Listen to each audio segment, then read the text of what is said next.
Fui a la casa de mi hijo en la noche de Navidad y vi a mi nuera echando de la casa a mi hijo, que es discapacitado, mientras su familia se divertía felizmente junto a la chimenea. Corrí hacia él para abrazarlo y luego pateé la puerta con todas mis fuerzas. Cuando me vieron entrar con otra mujer, se quedaron helados del susto. Pero antes de continuar, revisa si ya te suscribiste al canal y comparte en los comentarios desde dónde nos estás viendo. Nos encantaría saber hasta dónde llegan nuestras historias de venganza. El ambiente dentro del coche era cálido, en completo contraste con el frío cortante de la noche de diciembre allá afuera. Sonreí, apretando con fuerza el volante mientras giraba hacia el vecindario elegante donde vivían mi hijo Mauricio y su esposa. Pero cuando el coche se detuvo frente a la imponente casa de 2 pisos, una sensación de inquietud comenzó a recorrerme el cuerpo. La casa estaba iluminada por completo, pero había algo extraño. Toqué el timbre, que sonó con la melodía familiar de Jingle Bells. Esperé, 1 minuto, 2 minutos, nadie salió a abrir. A través del vidrio esmerilado de la puerta, podía escuchar claramente la música navideña y las risas que venían del interior. Tal vez no escucharon. Toqué de nuevo, esta vez por más tiempo. Aún así, no hubo respuesta. Una pesadez me oprimió el pecho. Saqué el teléfono y marqué el número de Mauricio. El tono sonó durante mucho tiempo antes de pasar al buzón de voz. ¿Qué demonios estaba pasando? Un mal presentimiento me atravesó de pronto, así que decidí rodear la casa hasta el patio trasero, donde había una terraza con vista al jardín. Tal vez podría golpear la ventana de la sala para llamar su atención. Caminé sobre el césped húmedo por el rocío de la noche, con el corazón latiendo con fuerza. Y entonces, al llegar al costado de la casa, sentí que el corazón se me detenía. Mi cuerpo entero se congeló. El aire se atascó en mis pulmones. A la luz amarillenta que se escapaba desde la misma sala ruidosa, vi a mi hijo Mauricio acurrucado en el suelo de baldosas frías. Solo llevaba puesto un suéter delgado, el que le había tejido el invierno pasado. Sus piernas inmóviles se extendían sin vida. La silla de ruedas, su compañera inseparable, estaba empujada hacia un rincón oscuro, fuera de su alcance. Las manos de mi hijo estaban moradas, abrazándose los hombros, temblando sin control. Tenía la cabeza gacha, el cabello cubriéndole casi todo el rostro, pero yo podía sentir su vergüenza, su dolor insoportable. A través de la gran ventana de cristal, una escena cruel se desplegaba ante mis ojos como una obra muda y despiadada. Valeria, mi nuera, lucía espléndida con un vestido Gucci, el cabello perfectamente peinado. Alzaba una copa de champán, riendo con sus padres y su hermano. Estaban cómodamente sentados en sillones de terciopelo, reunidos frente a la chimenea encendida. Comían, reían, brindaban, ignorando por completo la existencia de mi hijo, que se moría de frío afuera, separado de ellos solo por un vidrio. La olla de ponche caliente y la caja de galletas de jengibre que había preparado toda la tarde cayeron al suelo y se hicieron pedazos. Pero ya no me importaba. Una rabia ardiente me llenó el pecho, más intensa que el fuego en esa chimenea. Corrí hacia Mauricio, me quité el abrigo grueso y lo envolví con él. «Ya estoy aquí, hijo, ya estoy aquí», susurré con la voz quebrada. Me arrodillé y lo abracé, tratando de calentar sus manos heladas con el calor de mi cuerpo. Justo entonces, una luz cegadora me iluminó. Se escuchó el frenazo de un coche. La puerta se abrió de golpe. Era Camila, mi hija que acababa de llegar. Me había llamado antes para decirme que su turno terminaba temprano y quería sorprender a su hermano. Su rostro, radiante hasta hacía un segundo, se congeló al ver la escena. La alegría desapareció, dando paso a la conmoción, luego a una furia absoluta. Con la destreza de una rescatista entrenada, no perdió la calma. Corrió hacia nosotros, se arrodilló junto a mí y de inmediato tomó el pulso y la temperatura de Mauricio. Apretó los dientes con fuerza. Sus ojos ardían de indignación. «Mamá, tiene hipotermia. Tenemos que meterlo adentro ya». Sin decir palabra, acerqué la silla de ruedas. Entre las dos, con dificultad, logramos subir el cuerpo rígido de Mauricio al asiento. Después de asegurarme de que mi hijo estuviera bien cubierto con la chaqueta, me giré hacia la imponente puerta de roble. La rabia contenida durante tanto tiempo estalló de golpe. Ya no me importó tocar el timbre ni llamar. Retrocedí unos pasos, reuní toda la fuerza que me quedaba y le di una patada directa. La puerta se abrió de golpe, chocando contra la pared. La cerradura se rompió. La música navideña se detuvo en seco. La fiesta se congeló. Toda la familia de Valeria se giró a mirarnos, paralizados. El padre de Valeria, aquel hombre que solía palmear el hombro de Mauricio llamándolo mi yerno prodigio, dejó caer el trozo de pavo que estaba comiendo sobre el plato de porcelana, produciendo un cling agudo. Empujé la silla de ruedas de Mauricio hasta el centro de la sala, justo frente a ellos. El frío que emanaba de mi hijo parecía bajar la temperatura de aquella habitación cálida. ¿Qué demonios están haciendo?, rugí, con la voz ronca por la furia. Valeria fue la primera en reaccionar. Dejó la copa, se acomodó el cabello con aire afectado y levantó la barbilla, con una voz engreída y arrogante. ¿Qué hace usted rompiendo la puerta de una casa ajena? Él derramó vino sobre mi alfombra persa nueva. Se merece una lección para aprender a tener más cuidado una alfombra. Mi hijo había pagado con su salud y su dignidad por una simple alfombra.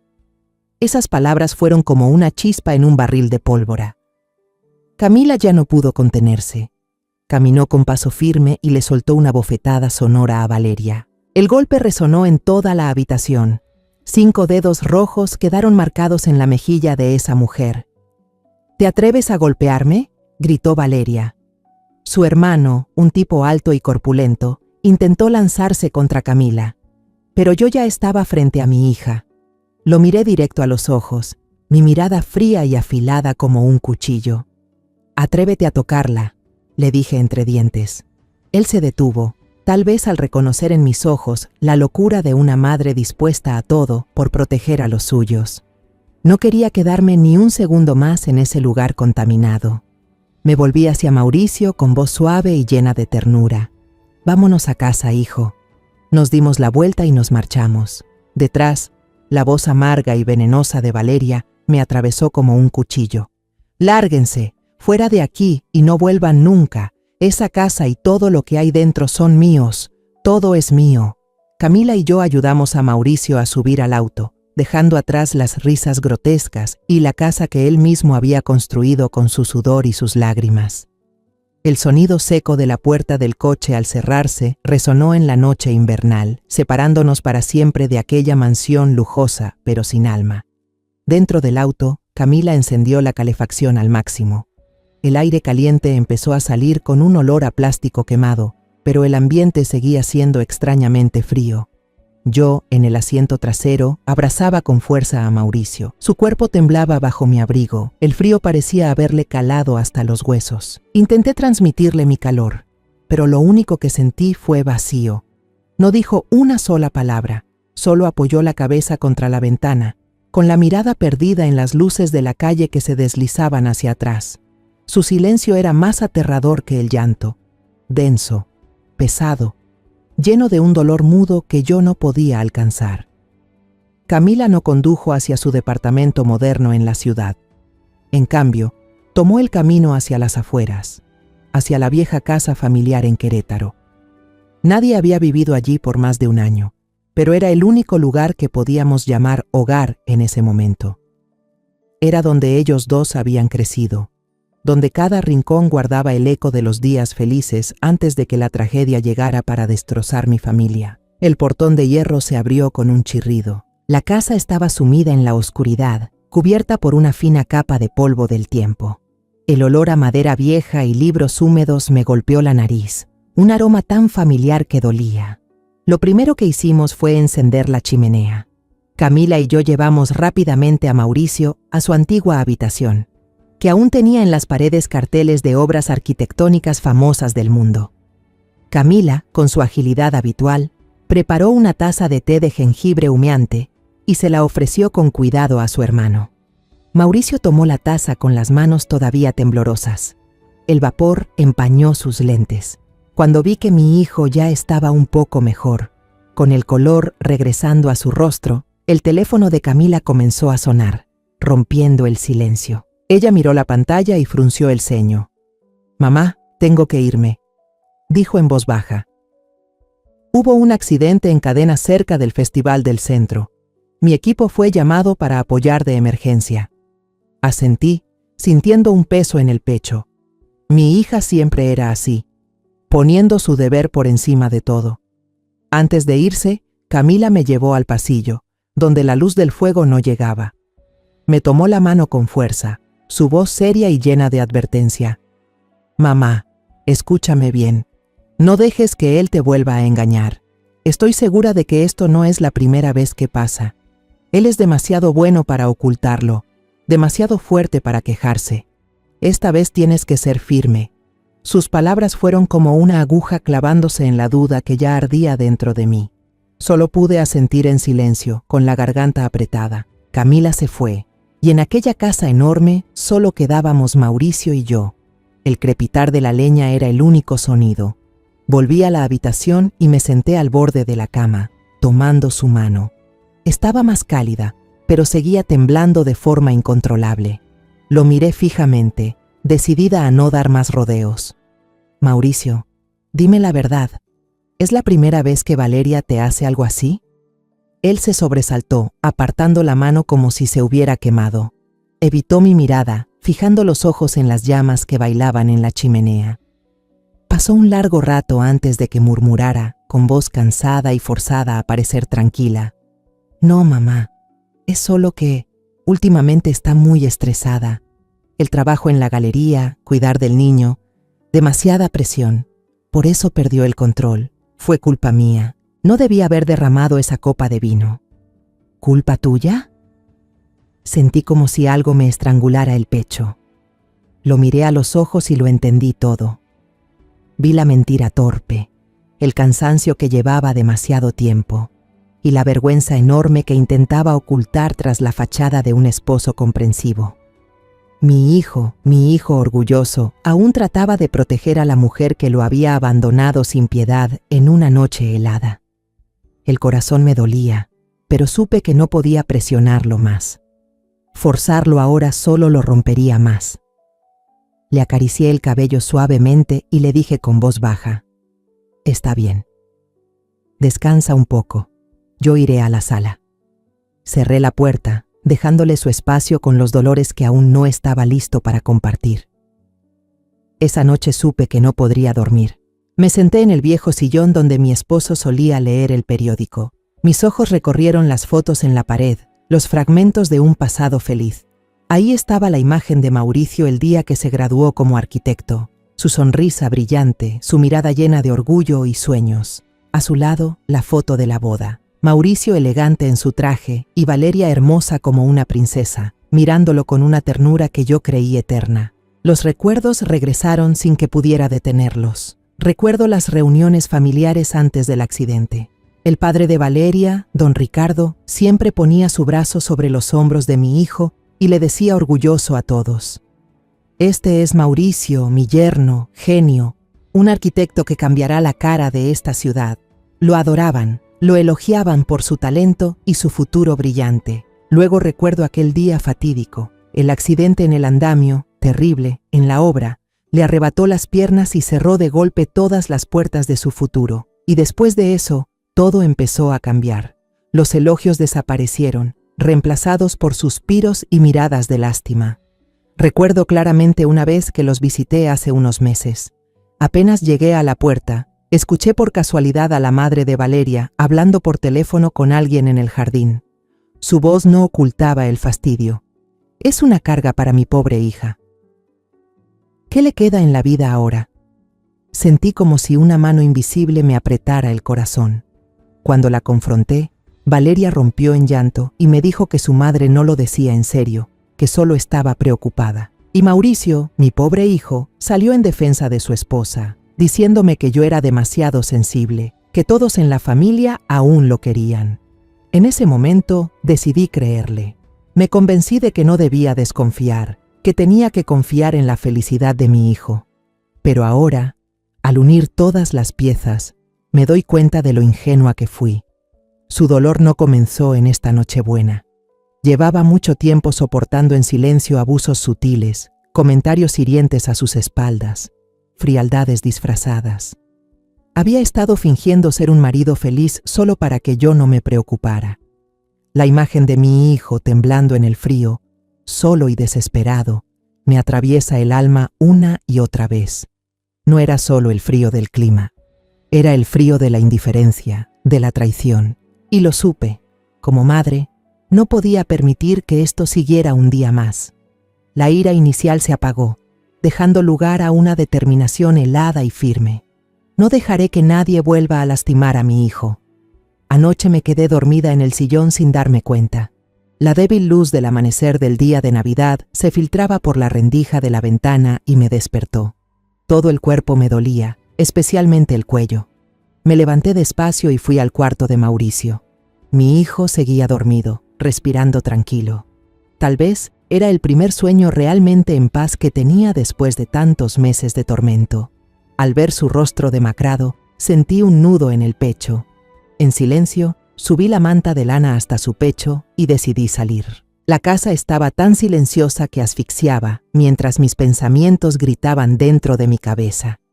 Necesitaba aire, necesitaba ocupar mis manos y mi mente. Decidí conducir hasta el mercado cerca de la casa de Valeria, comprar algo de desayuno fresco y algunas cosas necesarias. Una parte de mí quería volver allí, como un criminal que regresa a la escena del crimen para enfrentar la dura realidad. El mercado en la mañana del 25 de diciembre aún conservaba el espíritu festivo. Las luces de colores seguían colgadas, algunos puestos todavía ponían música alegre de Navidad, pero dentro de mí todo estaba vacío y congelado. Caminé sin rumbo entre los puestos de frutas y verduras frescas, con la mente en blanco. Me detuve frente a uno que vendía naranjas, dispuesta a escoger unas bien jugosas para exprimirle jugo a Mauricio. El dulce de las naranjas le ayudaría a recuperar fuerzas. Mientras elegía distraída, una voz familiar sonó detrás de mí. «¿Señora Teresa? ¿Es usted?» Me giré sorprendida. Era doña Lupita, la vecina mayor y amable que vivía frente a la casa de mi hijo y su esposa. Llevaba un ramo de cempasúchil brillante, probablemente para visitar la tumba de algún ser querido en este día festivo. El rostro de la señora no pudo ocultar la preocupación cuando me miró. «Buenos días, doña Lupita». Intenté forzar una sonrisa cortés, pero sabía que se veía torcida y tensa. «Le deseo una feliz Navidad». Ella se acercó un poco más. Sus ojos amables me observaban con cautela. Bajó la voz, como si temiera que alguien más pudiera escucharla. «Feliz Navidad, señora. Pero yo vi todo lo que pasó anoche. Estaba por irme a dormir cuando escuché un ruido muy fuerte. Vi que usted y la señora Camila sacaban al señor Mauricio. ¿Él está bien, señora?» El corazón se me encogió. Así que alguien había presenciado toda la humillación de mi hijo. Sentí una punzada de vergüenza y me apresuré a disimular. «Él está bien, gracias por preocuparse. Solo fue un pequeño malentendido familiar, nada grave». No quería ventilar los problemas de mi familia. No quería convertir el dolor de mi hijo en chisme de vecindario. Pero doña Lupita negó con firmeza. En sus ojos ya no había compasión, sino determinación. Me tomó del brazo y me llevó a un rincón más apartado, detrás del puesto de hierbas aromáticas. «Señora Teresa, discúlpeme por ser entrometida, pero eso no fue un malentendido, sé que no lo fue. Y tampoco fue la primera vez». Me quedé helada. Cada palabra suya era como un trueno que me partía el alma. ¿Qué quiere decir con eso? ¿Primera vez?» Doña Lupita respiró hondo. Su voz temblaba, cargada de indignación por mi hijo. «Lo he visto, señora. Lo he visto muchas veces. Esa muchacha, Valeria, no es una buena persona». Me lo contó todo, palabra por palabra, como cuchillos clavándose en mi pecho ya herido. Una vez, en octubre, llovía a cántaros, una tormenta terrible. Vi al señor Mauricio sentado afuera, encogido bajo el techo del porche, todo empapado. Su silla de ruedas estaba al lado. Seguro ella no lo dejó entrar. Pensé en ir a tocar la puerta, pero me dio miedo. Miedo de que mi intervención solo empeorara las cosas para él cuando yo me fuera. No pude dormir en toda la noche pensando en eso. Sentí la garganta seca, incapaz de pronunciar una palabra. Ella siguió, con el rostro lleno de indignación. Y otras veces la he visto llegar de compras, el auto lleno de bolsas de marca, pero dejaba que él tocara el timbre durante 1 hora bajo el sol antes de abrirle. Desde mi casa se oía el timbre sonar sin parar. Una vez incluso la oí gritarle por la ventana con palabras horribles: «Eres un inútil, solo sabes vivir a mis costillas, eres una carga en mi vida». Cada palabra de doña Lupita era un golpe directo al pecho. La bolsa de naranjas que sostenía se me resbaló de las manos y cayó al suelo. Las naranjas, redondas y brillantes, rodaron por la tierra sucia, igual que la dignidad de mi hijo siendo pisoteada sin piedad. Las piernas me flaquearon. Habría caído de no ser porque doña Lupita me sostuvo a tiempo. «¿Está bien, señora Teresa?», preguntó preocupada. Ya no oía el bullicio del mercado. Todo se volvió un zumbido sordo en mis oídos. Solo quedaba la verdad cruel resonando dentro de mí. Mi hijo, aquel al que siempre creí viviendo feliz en la casa de sus sueños, había estado soportando un infierno en silencio, justo detrás de esas paredes. Había aguantado solo, callando, para proteger el honor de la mujer que lo maltrataba y para que su madre anciana no sufriera. Había fingido que todo estaba bien cada vez que yo lo visitaba. Sonreía, decía mentiras dulces solo para engañarme. Doña Lupita me dio unas palmaditas en la espalda, con voz llena de remordimiento. «He querido hablar con usted desde hace mucho, señora, pero no tenía su número, y cada vez que intentaba acercarme, el señor Mauricio siempre disimulaba. Siempre trataba de aparentar que todo estaba bien cuando alguien lo miraba. El pobre chico era demasiado bueno y demasiado orgulloso». Le di las gracias a doña Lupita. Mi voz sonaba extraña, como si no fuera mía. Ya no tenía ánimos para comprar nada. Dejé la bolsa de naranjas rodando por el suelo y con pasos pesados me di la vuelta hacia el coche. Caminaba sin rumbo, con el corazón tan pesado como una piedra. Ahora entendía el silencio de Mauricio anoche. No era resignación, era agotamiento. Agotamiento de fingir fuerza por tanto tiempo, de soportar heridas que nadie veía. Y ahora sabía lo que debía hacer. El silencio había terminado. Era hora de reclamar justicia para mi hijo. Conduje de regreso a casa como una sonámbula. Las palabras de doña Lupita se clavaban en mi mente, afiladas y dolorosas. La rabia hervía en mi pecho, mezclada con un amor maternal que dolía hasta los huesos, haciendo que mi cabeza diera vueltas entre 1000 emociones revueltas. No podía volver a casa todavía. No podía mirar a Mauricio llevando dentro de mí una verdad tan terrible. Necesitaba un poco de tiempo para calmarme, para tragar el nudo amargo atorado en mi garganta. Me detuve frente a una tiendita en la esquina, una de esas de barrio a las que solía ir antes. Pensé en comprar un poco de café y unos panes dulces, los que más le gustaban a Mauricio. Aunque mi alma estuviera hecha un caos, el instinto de madre seguía empujándome a cuidar de mi hijo. Dentro de la tienda, el aroma del café tostado se mezclaba con el olor cálido del pan recién hecho. El dueño, don Rafael, un hombre bonachón de cabello canoso, me saludó con una sonrisa. «Buenos días, señora Teresa. ¿Cuánto tiempo sin verla? ¡Feliz Navidad!». Le devolví una sonrisa forzada, tratando de ocultar mis ojos hinchados. En una esquina, el viejo televisor colgado en la pared transmitía un programa matutino. La voz del presentador sonaba monótona mientras leía los resultados del sorteo especial de Navidad, el Gordo de Navidad, el premio más esperado del país. No le presté mucha atención hasta que un recuerdo borroso se encendió en mi mente. Anoche, camino a casa de Mauricio. Cuando me detuve en un semáforo, vi a un niño vendiendo chicles, encogido dentro de una chaqueta delgada. Tenía la cara sucia y los ojos grandes, tristes, perdidos entre el tráfico apurado. Conmovida, bajé del coche y le compré un chocolate caliente en el puesto de la esquina. Justo entonces pasó un hombre flaco vendiendo billetes de lotería, con una voz ronca y cansada. Se me cruzó una idea y compré 2 boletos. Le di uno al niño, le acaricié la cabeza y le dije: «Que tengas suerte esta Nochebuena, hijo». El otro lo guardé sin pensar, lo metí en el bolsillo de mi abrigo, como un gesto sin importancia para compartir un poco de calor en la noche festiva. Sin pensarlo, metí la mano en el bolsillo. El boleto seguía ahí, arrugado por haberlo guardado a la prisa. Sin esperar nada, lo saqué solo para distraerme un poco, para huir por un momento de los pensamientos oscuros que me envolvían. El papel delgado mostraba unos números impresos en verde. En la televisión, la voz del presentador se volvió solemne y emocionada. Y ahora, el momento más esperado. El número ganador del gordo de Navidad de este año es 0-7-2-5-1! Bajé la vista hacia el boleto en mi mano. El primer número era un 0, luego un 7, después 2, 5 y por último 1. Los números parecían bailar frente a mis ojos, se borraban y volvían a aparecer. Mi corazón empezó a latir descontrolado.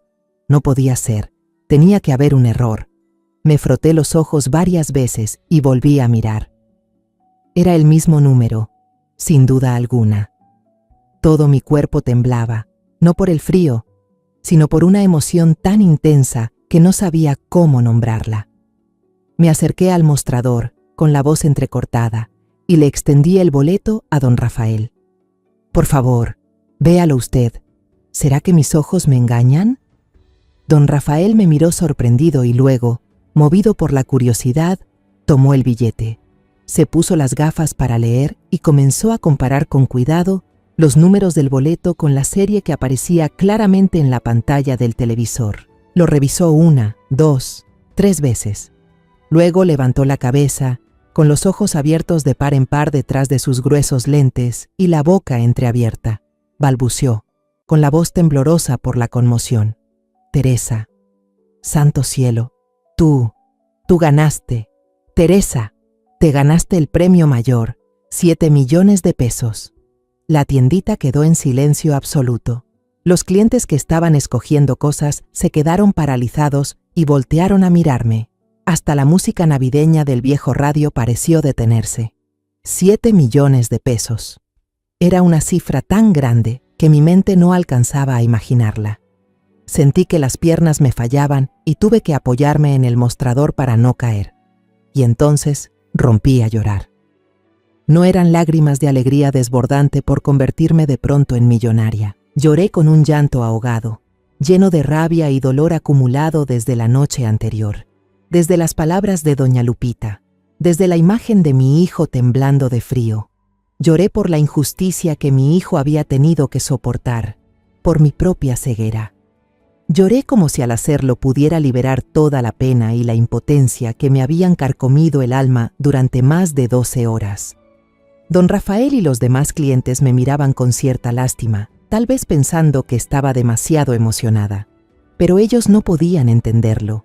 Esto no era solo dinero. En ese instante sentí que Dios, de verdad, había visto el dolor de mi hijo y el mío, que había escuchado la plegaria silenciosa de una madre con el corazón hecho trizas y me había concedido un milagro. Ese dinero no era para comprar una vida de lujos. Era justicia, era un camino, era un arma para luchar. Era la oportunidad de devolverle a mi hijo la dignidad que le arrebataron, de reconstruir su vida desde las cenizas que aquella mujer dejó atrás. Sostuve el billete con fuerza, sintiendo su fragilidad y su peso al mismo tiempo, y supe que nuestra batalla apenas comenzaba. La historia de una madre soltera que ganó la lotería en Nochebuena se esparció desde la tiendita de don Rafael más rápido que un incendio en temporada seca. Al día siguiente vi mi cara en una pequeña nota del periódico local, bajo un titular empalagoso: «Un milagro de Navidad para una mujer de Querétaro». La foto que usaron era una credencial vieja mía, donde salgo con cara de cansancio y mal humor. Pero con eso bastó para que toda la ciudad supiera mi nombre. A la mañana siguiente, el viejo teléfono de casa no dejaba de sonar.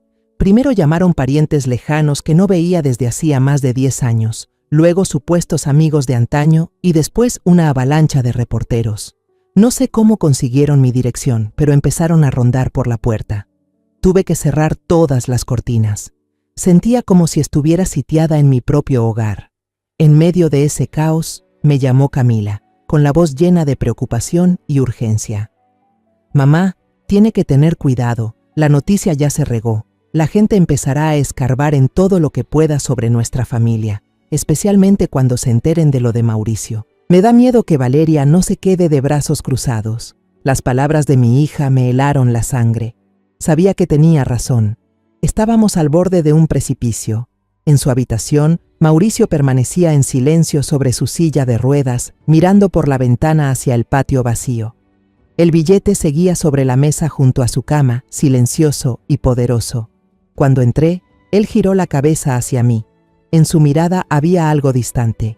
«Mamá», dijo suavemente, «no tiene que hacer nada por mí. Ya ha sufrido demasiado. Quédese con ese dinero, cómprese una casita bonita y viva tranquila, como se lo merece». Me acerqué y puse mi mano sobre su hombro, un hombro que ahora se sentía tan delgado. «Mauricio», respondí con firmeza, «esto ya no es solo cosa tuya. Cuando alguien sufre una injusticia y todos guardan silencio, la culpa es de todos. Esto se trata de lo que es correcto». Entre decenas de llamadas de números desconocidos, hubo una invitación que me hizo detenerme. Era del canal de televisión más grande de la región. Querían hacerme una entrevista exclusiva en su programa matutino más visto, Corazón de México. Mi primera reacción fue rechazarla. ¿Quién soy yo? Solo una vieja común y corriente. ¿Cómo podría sentarme frente a millones de personas y hablar del dolor de mi familia? Pero después de una noche larga sin poder dormir, escuchando los suspiros de mi hijo desde la habitación de al lado, supe que esta era la única oportunidad. No podía permitir que la historia de mi hijo se hundiera en el silencio, enterrada bajo excusas falsas o compasión barata. El silencio es complicidad.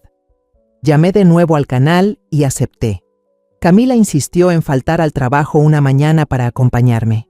Revolvió todo mi viejo closet hasta que escogió una blusa color crema y una falda larga oscura. «Mamá, vístase así de sencilla», me dijo. «No trate de parecer otra persona. Cálmese, respire profundo y diga solo la verdad. La verdad tiene su propio poder». El estudio del canal era un mundo completamente desconocido para mí. Las luces brillaban intensamente, quemándome la cara hasta dejarme cegada. Decenas de personas caminaban rápido de un lado a otro, con cables cruzando por el suelo. Me llevaron a un cuarto pequeño y una joven empezó a maquillarme, algo que no había hecho en décadas. Al mirarme en el espejo con ese rostro cubierto de polvos y colores, me sentí perdida y ridícula. Pero cuando pensé en el rostro pálido de Mauricio aquella noche de invierno, la determinación volvió a encenderse dentro de mí. La conductora, una mujer de mediana edad llamada Sofía, me recibió con una sonrisa cálida y profesional. Me tomó la mano y me dijo palabras suaves para tranquilizarme. Cuando las cámaras se encendieron, su sonrisa seguía igual.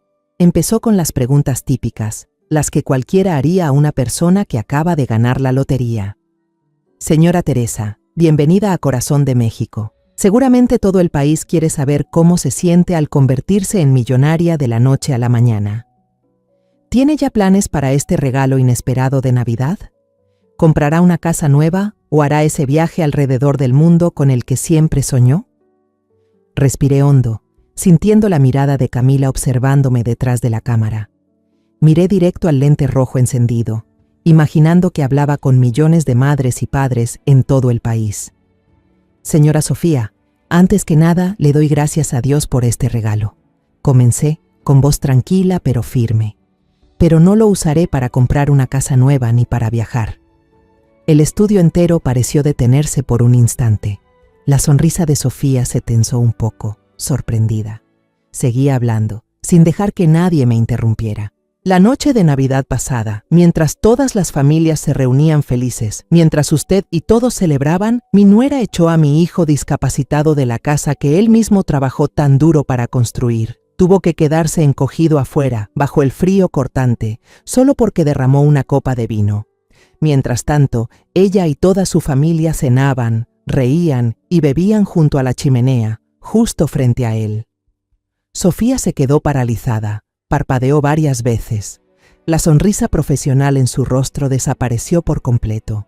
Balbuceó: «Señora, eso es una acusación muy seria». «Es cierto», afirmé con voz firme.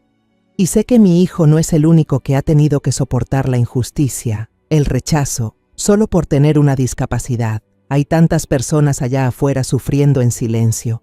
Por eso, hoy, frente a millones de espectadores que están viendo este programa, quiero declarar: usaré los 7 millones de pesos del premio para crear el Fondo Nuevo Comienzo, Fundación Nuevo Comienzo. Un fondo dedicado a ayudar a las personas con discapacidad que han sido abandonadas o maltratadas por sus propias familias. Les daremos un lugar seguro donde vivir, capacitación laboral adecuada y, lo más importante, la oportunidad de recuperar su dignidad. Un silencio casi absoluto cubrió todo el estudio. Podía oír el zumbido en mis oídos, y entonces un aplauso repentino estalló desde el equipo de producción y el personal del estudio. Aplaudían no por cortesía, sino por verdadera empatía. Miré hacia donde estaba Camila. Ella estaba detrás de la cámara con las manos cubriéndose la boca, los ojos llenos de lágrimas, pero brillando con un orgullo inmenso. Apenas terminó el programa, el teléfono de la televisora explotó. El fragmento de mi entrevista fue recortado y compartido a una velocidad impresionante en las redes sociales. Los hashtags Fundación Nuevo Comienzo y Justicia para Mauricio se convirtieron en tendencia número 1 en Twitter. Miles de personas comentaban, compartiendo sus propias historias sobre familiares que habían sido tratados injustamente. Me llamaban la madre más valiente de México.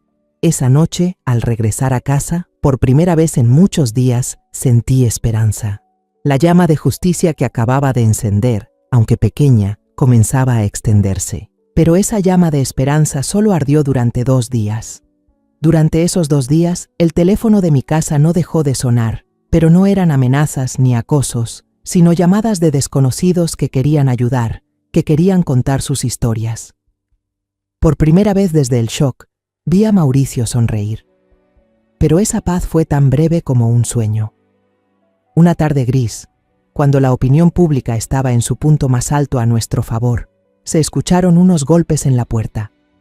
No eran los golpes urgentes de un reportero, sino 3 toques suaves, vacilantes. Un mal presentimiento me recorrió el cuerpo. Miré por la mirilla y mi corazón dio un vuelco. Era Valeria. Pero no la Valeria elegante y altiva que yo conocía. Se veía demacrada, el cabello despeinado, el rostro pálido sin maquillaje y los ojos hinchados de tanto llorar. Dudé un momento, pero abrí la puerta, solo un poco, quedándome en el umbral, como creando una barrera invisible. Valeria no dijo ni una palabra. Apenas me vio, se arrodilló en el suelo frío y me abrazó las piernas, llorando desconsoladamente. «Mamá, mamá, lo siento. Estaba equivocada, mamá». Levantó el rostro empapado en lágrimas, viéndose realmente miserable. Aquel día estaba muy estresada. No pude controlar mis acciones. Sé que hice algo imperdonable. Por favor, mamá, perdóname. Amo a Mauricio más que a nada en el mundo. Quiero volver con él. Prometo cuidarlo toda la vida. Por favor, dame una oportunidad. Sus palabras entrecortadas sonaban tan sinceras que, si hubiera sido yo hace una semana, quizá habría cedido. Pero ahora no. Desde la sala, Mauricio escuchó el alboroto y, curioso, se acercó en su silla de ruedas. Cuando vio a Valeria arrodillada frente a mí, su rostro se puso pálido, las manos sobre las ruedas se detuvieron. La miré directamente a los ojos hinchados, buscando una señal de verdadero arrepentimiento, pero solo encontré cálculo. Le dije con frialdad, sin una pizca de emoción: «Levántate, Valeria. El piso está frío. Si sigues ahí te vas a enfermar. Deja de actuar». Las lágrimas de Valeria se detuvieron de inmediato. Me miró confundida. Continué, pronunciando cada palabra con claridad. «Sé que no viniste por remordimiento. Viniste por los 7 millones de pesos. Viniste porque tu honor está siendo pisoteado por todo el país, ¿verdad?». La expresión lastimera de Valeria desapareció en un instante, como si le hubieran arrancado una máscara. En su lugar apareció una mirada llena de rencor y resentimiento. Sus ojos se encendieron, ya no había arrepentimiento alguno. Se puso de pie de golpe y se sacudió el polvo de las rodillas de sus caros pantalones con desprecio. «¿Quién se cree usted para juzgarme?», siseó con una voz venenosa. Una vieja con suerte que ganó la lotería y se fue a la televisión a contar su triste historia para que la gente la compadezca. Va a pagar caro por haber destruido mi reputación y la de mi familia. Nos lanzó una mirada fulminante a Mauricio y a mí antes de girar sobre sus talones y salir dando un portazo. Tal como había dicho, la pesadilla realmente comenzó unos días después. Camila me llamó una noche. Su voz temblaba entre la furia y el miedo, algo muy raro en mi hija, que siempre había sido tan tranquila. «Mamá, entra a internet ahora mismo, rápido». Con las manos temblorosas abrí la tableta. Un video se estaba volviendo viral a una velocidad increíble. Millones de vistas, decenas de miles de compartidos. El título decía: La verdad detrás de la madre millonaria. El testimonio entre lágrimas de la nuera maltratada. El video comenzaba con Valeria sentada en una sala elegante, probablemente la de su propia casa, iluminada de forma profesional para hacerla ver frágil y víctima. Lloraba desconsoladamente mientras decía con voz lastimera: «Mi suegra, ella inventó todo. Siempre me ha tenido envidia porque tengo una vida mejor que la suya. Después de ganar la lotería, quiso quedarse con todos los bienes de mi esposo y míos. Así que inventó una historia falsa y trágica para que todos la admiraran y apoyaran». Sentí como si alguien me apretara el corazón con fuerza. Pero lo peor aún estaba por venir. El video cambiaba a otra grabación, claramente hecha con un teléfono. La imagen era borrosa y temblorosa. Era la noche de Navidad, pero había sido editada de forma cruel y manipuladora. Solo mostraba el momento exacto en que Camila, fuera de sí por la ira, se abalanzaba sobre Valeria y la abofeteaba. No aparecía Mauricio temblando de frío afuera, ni las discusiones sobre la alfombra persa, ni ningún contexto que explicara lo que había pasado. Encima, habían puesto una triste melodía de piano, haciendo que Camila pareciera una agresora brutal, atacando a una mujer inocente en plena cena familiar. Luego, los padres y el hermano de Valeria aparecían uno por uno frente a la cámara, llorando y dando testimonios. Contaban cómo mi familia los había acosado, que yo era una suegra autoritaria y que Camila era una violenta con tendencias agresivas. La opinión pública se dio vuelta en una sola noche. Las mismas personas que el día anterior me llamaban una madre valiente, ahora me insultaban sin piedad. Los comentarios debajo del video eran puro veneno. Hipócrita. Inventó todo para robarle el dinero a su nuera. Solo con ver su cara se nota que es una mentirosa. Esa madre y su hija son unas violentas, dan miedo. Con razón su hijo está discapacitado, seguro es el karma. Mi teléfono no paraba de sonar, pero esta vez eran llamadas con insultos y amenazas anónimas. El Fondo Nuevo Comienzo que acababa de anunciar fue tachado de una estafa elaborada. Mauricio estaba a mi lado, viendo el video en silencio. Sus manos apretaban con tanta fuerza los reposabrazos de la silla de ruedas que los nudillos se le pusieron blancos. No dijo una palabra, pero pude ver la caída en su mirada. El dolor de haber sido traicionado por su esposa se multiplicaba ahora al ver cómo ella humillaba y pisoteaba el honor de su madre y su hermana ante todo el mundo. Ella nos convirtió, a nosotros, las víctimas, en los culpables. Mauricio bajó la cabeza. Sus anchos hombros temblaban. Una lágrima caliente rodó por su mejilla y cayó sobre el dorso de su mano. No era una lágrima de debilidad ni de resignación. Lo sabía. Era una lágrima de lucidez final, amarga y dolorosa. La última fachada que él intentaba mantener para salvar su matrimonio se había hecho pedazos. Esa misma noche, cuando el video repugnante de Valeria se difundía por todas partes, la puerta de mi casa se abrió de golpe. Camila entró como una tormenta. Había manejado toda la noche desde el centro de rescate en otra provincia, justo después de que una colega le mostrara el video. Sus ojos estaban enrojecidos por la falta de sueño, por las horas al volante y por la rabia que le ardía por dentro. No dijo nada, solo se lanzó a abrazarnos a mí y a Mauricio. Su abrazo fue tan fuerte que parecía querer transmitirnos toda la fuerza que tenía. Luego se inclinó hacia mi oído y susurró, con la voz ronca por la indignación: «No voy a dejarla en paz. Bajo ninguna circunstancia, esa noche no dormimos». Los tres nos sentamos alrededor de la vieja mesa de la cocina, bajo la luz amarillenta que caía sobre nuestros rostros cansados, pero llenos de determinación. Afuera, el mundo virtual nos despedazaba con palabras venenosas, pero dentro de esa casa éramos una fortaleza. Camila, con la mente analítica de alguien acostumbrada a manejar crisis, trazó el camino a seguir. «Mamá, Mauricio, escúchenme», dijo con voz firme. «Ahora no podemos hacer escándalo. Gritar en redes sociales no va a resolver nada. Solo haría que parezcamos justo lo que ella dice que somos. Discutir con una multitud enfurecida es inútil. Necesitamos algo que nadie pueda negar. Necesitamos pruebas, pruebas». Esa palabra no dejó de resonar en mi cabeza, y entonces, como un rayo, la imagen de doña Lupita del mercado apareció en mi mente. «¡Doña Lupita!», exclamé, con voz llena de esperanza. «La vecina. Ella lo vio todo. Y, si no me equivoco, tiene una cámara de seguridad en el techo, apuntando justo hacia la casa de al lado para vigilar los autos». Los ojos de Camila se iluminaron. No perdió ni un segundo. A la mañana siguiente, cuando aún había neblina y las calles estaban desiertas, Camila y yo estábamos frente a la puerta de doña Lupita. Toqué el timbre con nerviosismo, temiendo que ella también hubiera creído en el video y nos cerrara la puerta. Pero cuando abrió, en su rostro solo había compasión e indignación. «Ya vi ese video de esa muchacha», dijo enseguida con desprecio. «Es una víbora. Actúa mejor que las actrices de televisión. Entren, hijas». Nos sentamos en su cálida sala.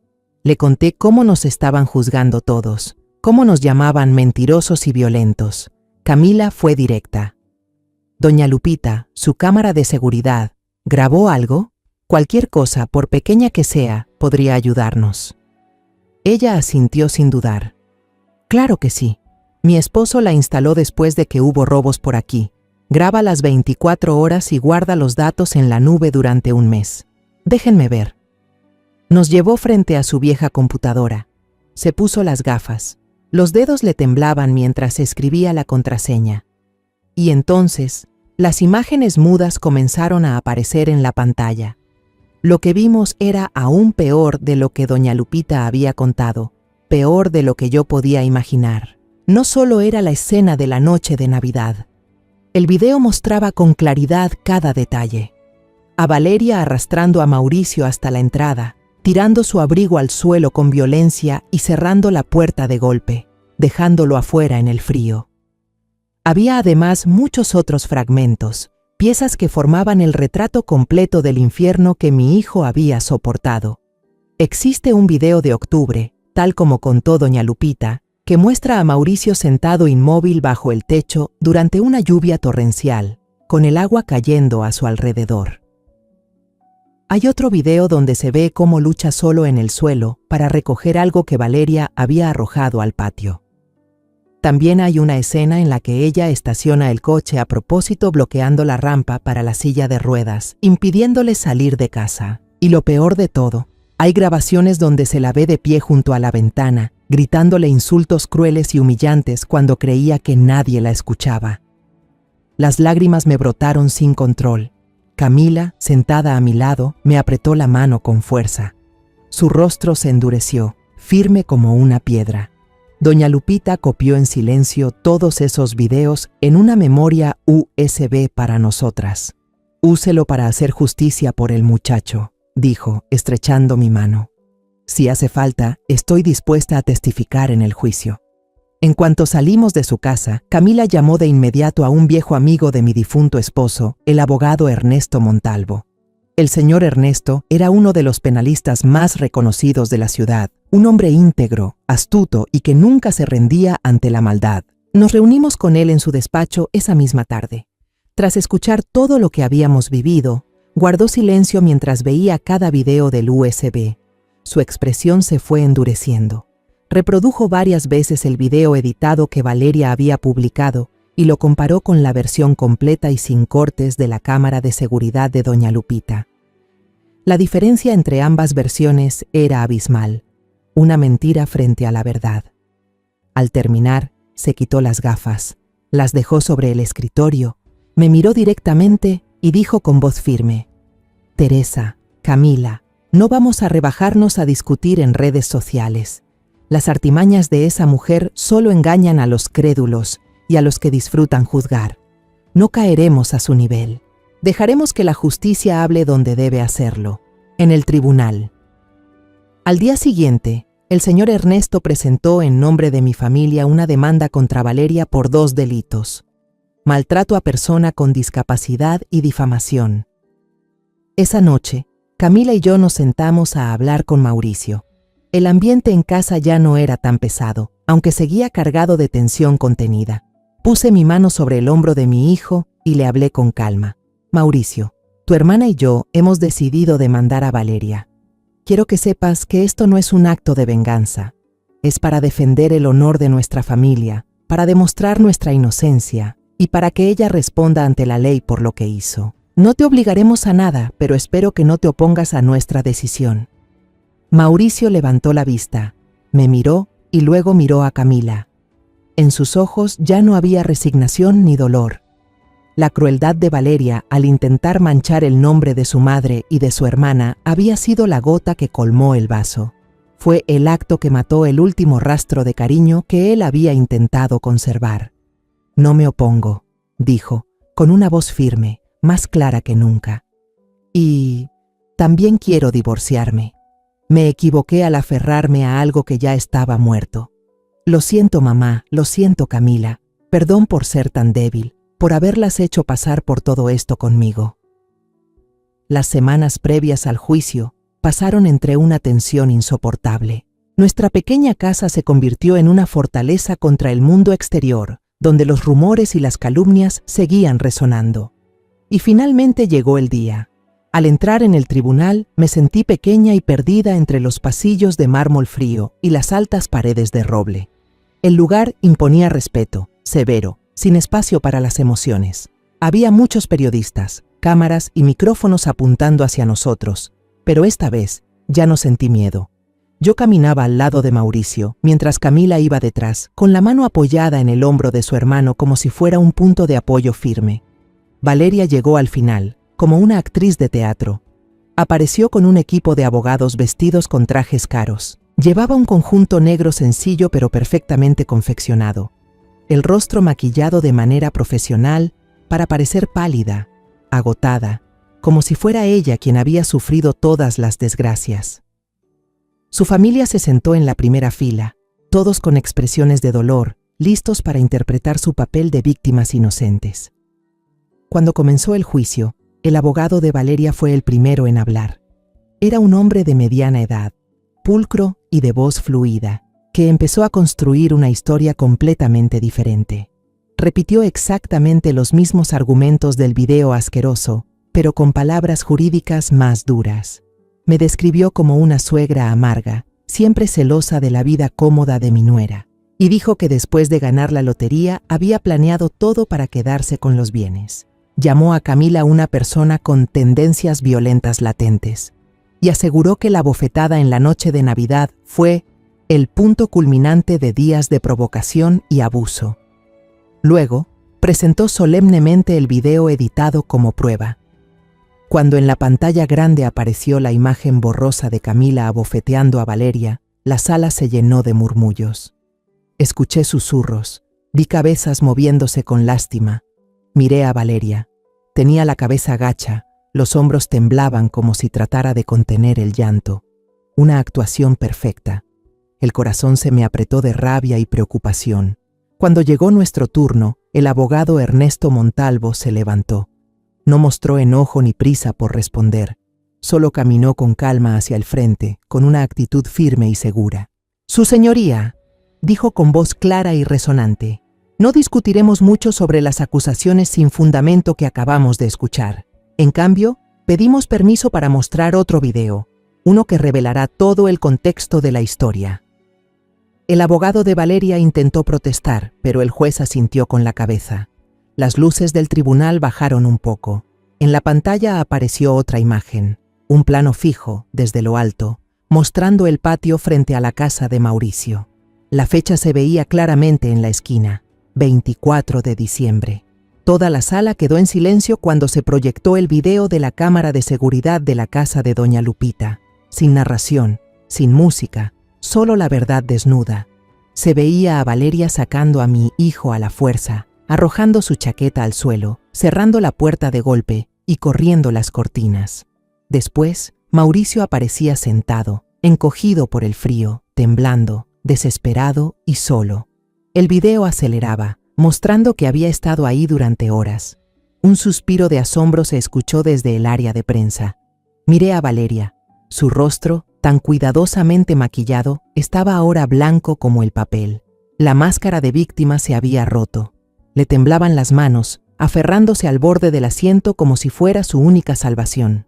Pero Ernesto no había terminado.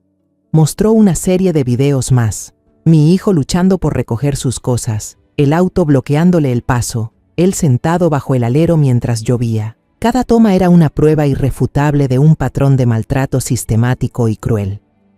Luego, doña Lupita fue llamada como testigo.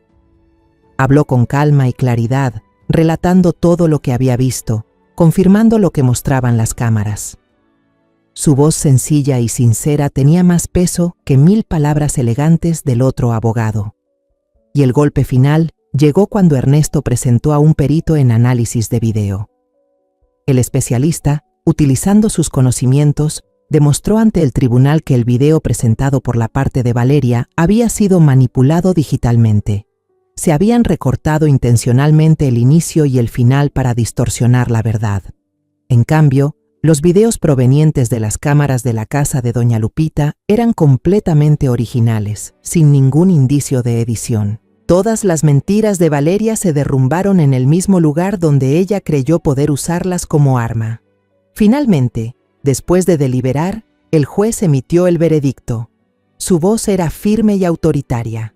Valeria fue declarada culpable de maltrato a una persona con discapacidad, un delito penal grave.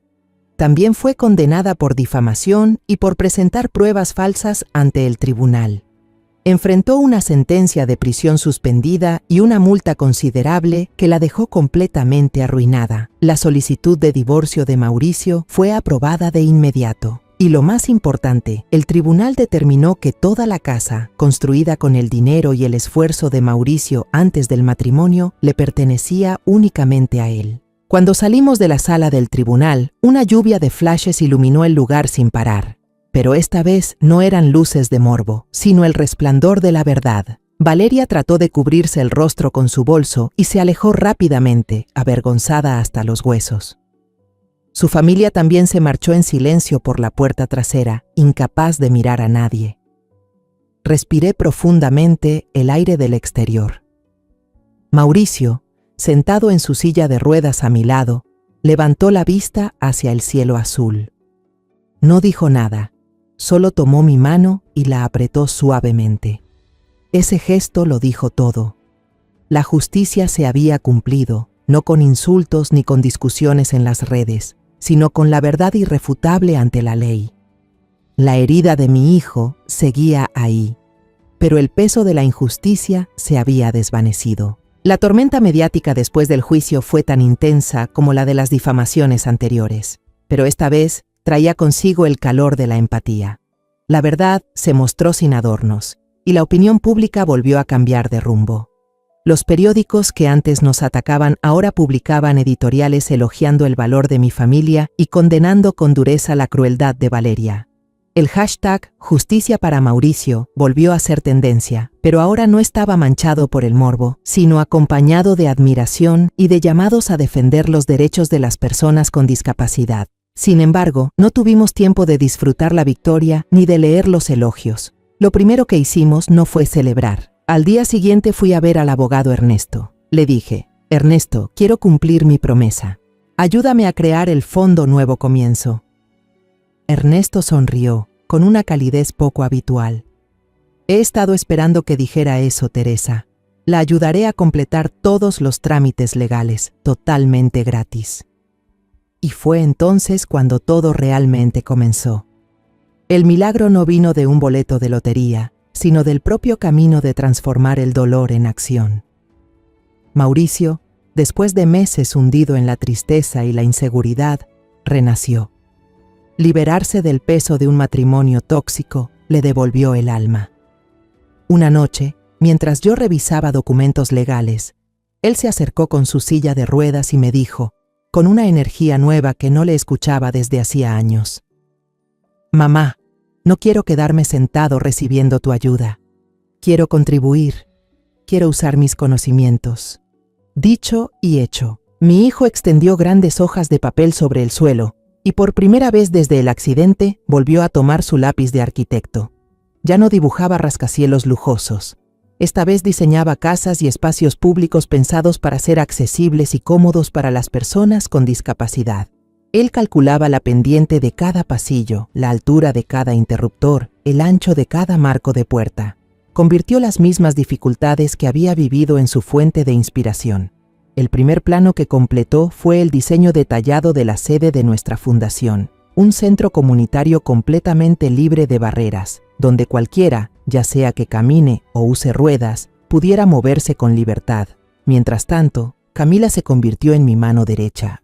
Con su experiencia y su red de contactos como trabajadora de ayuda social, se encargó del área de operaciones y de conexión. No se quedaba esperando a que la gente viniera. Ella misma contactaba hospitales, centros de rehabilitación y asociaciones de personas con discapacidad para buscar a quienes realmente necesitaban ayuda. También elaboró su propio material educativo y organizó talleres gratuitos sobre habilidades para la vida independiente y primeros auxilios básicos, dirigidos a personas con discapacidad y a sus familias. Los 7 millones de pesos se convirtieron en el capital inicial. No compramos terreno para construir, sino que alquilamos un viejo almacén del barrio y empezamos a remodelarlo según los planos de Mauricio. Y entonces ocurrió algo increíble. Los vecinos, que habían seguido nuestra historia desde el principio, se ofrecieron a ayudar. Don Rafael, de Labarrotes, traía todas las mañanas café caliente y pan dulce para el equipo de trabajo. Doña Lupita movilizó al grupo de mujeres del vecindario y se turnaban para cocinar almuerzos gratuitos, calientes y llenos de cariño. Sin que nadie lo pidiera, todos pusieron manos a la obra para levantar un nuevo hogar común. La primera persona a la que el Fondo Nuevo Comienzo ayudó oficialmente fue un joven llamado Javier. Era un carpintero talentoso, pero perdió una pierna en un accidente laboral. La tragedia no terminó ahí. La familia de su prometida rompió el compromiso, diciendo que no podían casar a su hija con un lisiado. Javier acudió a nosotros en la más profunda desesperación. Mauricio pasó horas hablando con él. No le dio consejos ni lecciones. Solo compartió. Le habló del dolor, de la vergüenza y del camino que había recorrido para reencontrarse consigo mismo.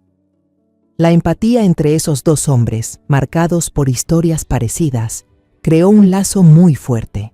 Después, el fondo cubrió todos los gastos para que Javier pudiera colocarse una pierna prostética moderna y le financió un curso de diseño de muebles por computadora para que pudiera seguir persiguiendo su pasión.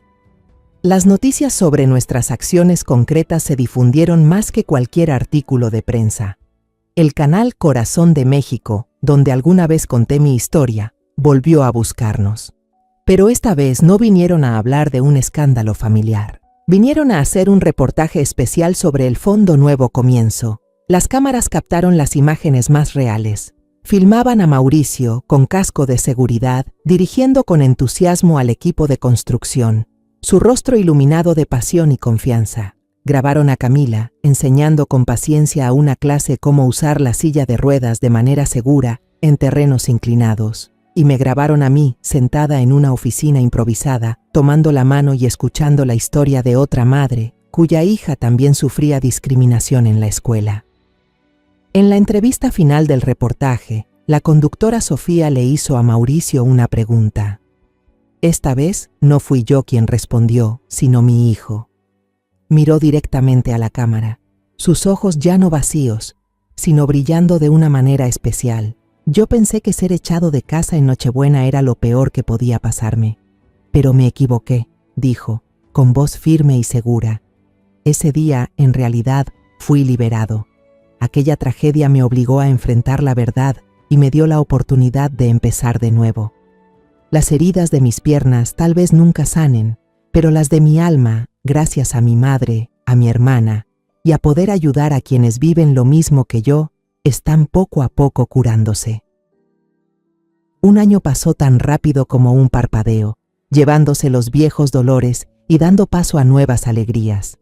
La Nochebuena volvió. Esta vez no estoy en una cocina ajena preparando ponche para una fiesta a la que no pertenezco. Tampoco conduzco hacia una casa elegante pero fría, llevando conmigo una esperanza falsa. Estoy de pie en el amplio patio del Centro Nuevo Comienzo, el hogar que construimos juntos desde las cenizas. La nieve empieza a caer suavemente. Los primeros copos blancos del invierno se posan sobre el viejo abrigo de lana que llevo puesto y se derriten como lágrimas de felicidad. El patio del centro brilla bajo la cálida luz amarilla. Un enorme árbol de Navidad, donado por un benefactor anónimo, se alza majestuoso en medio del patio. No está decorado con adornos costosos, sino con manualidades hechas por los mismos miembros del fondo: estrellas de madera, esferas de lana, ángeles de papel. El aroma a galletas de jengibre, al ponche con canela y clavo y a tamales recién hechos se mezcla en el aire, creando ese olor tan propio de la unión y el calor humano. Alrededor del árbol, un grupo de personas se reúne cantando «Feliz Navidad». Puede que sus voces no sean profesionales, pero están llenas de alegría y gratitud. Entre la multitud, reconozco a Javier, el carpintero de aquellos años. Ya no tiene el rostro desesperado y cansado de antes. Está firme sobre sus piernas, una real y una prótesis, y luce muy apuesto.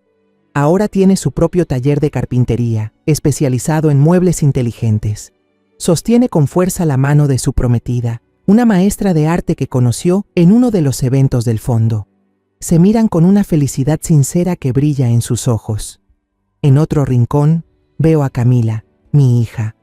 Aunque es día libre, aún lleva su uniforme de rescatista, como si siempre estuviera lista para ayudar. Corre de un lado a otro, asegurándose de que todo marche bien, riendo sin parar. La veo inclinarse y mostrarle a una niña en silla de ruedas rosa cómo colgar una estrella brillante en la rama más baja del árbol. La pequeña ríe con ganas, estirándose hacia arriba mientras mi hija la anima. Y ahí está Mauricio, mi hijo, sentado en su silla de ruedas, rodeado de un grupo de niños con discapacidad. Ya no tiene la expresión triste y resignada de hace un año. Su rostro brilla bajo las luces, gesticulando y moviendo las manos con energía mientras cuenta una historia graciosa sobre un reno miope que hace reír a carcajadas a los niños. Risas puras como el cristal. Su sonrisa, esa sonrisa que alguna vez pensé que nunca volvería a ver, ahora resplandece sincera y viva. Ya no es una víctima del destino, se ha convertido en un narrador, en alguien que inspira. Una mano cálida se posa suavemente sobre mi hombro. Me doy la vuelta. Es el abogado Ernesto. No lleva el traje formal de siempre, sino un sencillo suéter de lana. Sonríe y me ofrece una taza de ponche humeante. «¿Ve, Teresa?», dice con voz profunda, mirando hacia el bullicioso patio. «Esto sí es una verdadera familia». Miro a mi alrededor. Tiene razón. Mi familia ya no es solo Camila, Mauricio y yo. Mi familia son todas las personas que están aquí. Javier y su prometida, la niña de la silla de ruedas rosa, las madres y los padres que observan a sus hijos jugar con lágrimas de emoción en los ojos. Son doña Lupita y el grupo de mujeres sirviendo sopa caliente para todos. Es don Rafael preparando café. Mi familia son todas esas personas a las que la sociedad alguna vez les dio la espalda, que pensaron que lo habían perdido todo, pero que ahora están creando un nuevo comienzo juntos, una familia construida con empatía, compasión y amor incondicional. La Navidad pasada perdí una familia falsa, levantada sobre el dinero y el estatus. Esta Navidad encontré una familia de verdad. Recordé al niño que vendía dulces en la calle y el billete de lotería del destino. Nunca volví a verlo, pero rezo por él todos los días. Ese billete no solo me dio 7 millones de pesos, me dio algo mucho más grande, un regalo que no tiene precio. Me dio la oportunidad de convertir el dolor en fuerza, de transformar una tragedia personal en esperanza para toda una comunidad. Me demostró algo sencillo, que incluso en la noche más fría y oscura, un pequeño acto de bondad, una taza de chocolate caliente, un deseo de buena suerte, pueden encender una llama capaz de calentar muchas vidas. Tomé un sorbo de ponche. El sabor dulce y cálido se extendió por todo mi cuerpo. Vi cómo los copos de nieve seguían cayendo suavemente, brillando bajo las luces, y supe que ese era el verdadero milagro de la Navidad. Y no venía de un billete de lotería, sino del corazón humano. Después de todo lo que pasó, entendí algo. La justicia no llega sola a quienes callan. Si yo hubiera seguido mirando hacia otro lado, mi hijo seguiría preso en su dolor y su vergüenza, mientras los crueles continuarían viviendo cómodamente entre mentiras. Alguna vez creí que perdonar era suficiente, que el tiempo curaría todo, pero no siempre es así. Hay heridas que solo sanan cuando uno se atreve a enfrentarlas, a reclamar la verdad. La vida me enseñó que, a veces, el milagro no está en la suerte ni en el azar, sino en el valor de las personas. El valor de decir lo correcto, de proteger a quienes amamos y de convertir el dolor en fuerza. Por eso quiero decirle a quienes sufren en silencio, no tengan miedo. La verdad siempre encuentra la manera de ser escuchada y la justicia, aunque tarde, llega para quienes no dejan de luchar. La historia que acabas de escuchar ha cambiado nombres y lugares para proteger la identidad de los involucrados. No la contamos para juzgar, sino con la esperanza de que alguien escuche y reflexione. ¿Cuántas madres están sufriendo en silencio dentro de su propio hogar? Me lo pregunto de verdad. Si tú estuvieras en mi lugar, ¿qué harías? ¿Elegirías callar para mantener la paz o te atreverías a enfrentar todo para recuperar tu voz? Quiero saber tu opinión, porque cada historia puede ser una vela que ilumine el camino de alguien más.